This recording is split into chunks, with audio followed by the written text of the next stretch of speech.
যুগের পর যুগ চলে গেছে, কিন্তু শুকায়নি জমজম কূপের পানি। আল্লাহ সুবহানাহু তাআলার এমন অলৌকিক নিদর্শন অকপটেই স্বীকার করলেন বিজ্ঞানীরা।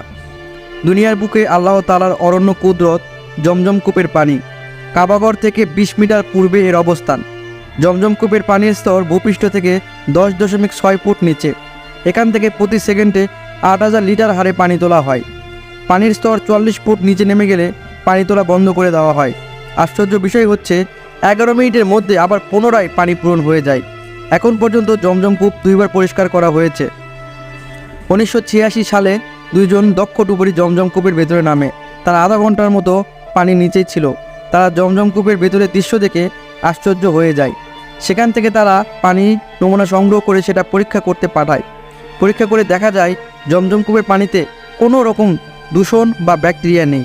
জমজম কূপের পানিতে কোনো রং বা গন্ধ নেই, তবে এর বিশেষ স্বাদ রয়েছে।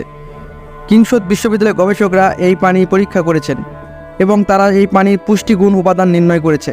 জমজম কূপের পানিতে প্রতি লিটারে আছে sodium ১৩৩ milligram, calcium ৯৬ milligram, magnesium ৩৮.৮৮ milligram, potassium ৪৩.৩ milligram, fluoride 0.৭২ milligram, nitrate ১২৮.৮ milligram, sulphate ১২৪ milligram.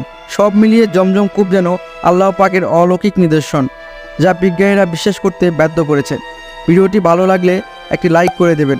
পরবর্তী আপডেট পেতে আমাদের চ্যানেলটিকে সাবস্ক্রাইব করে রাখুন।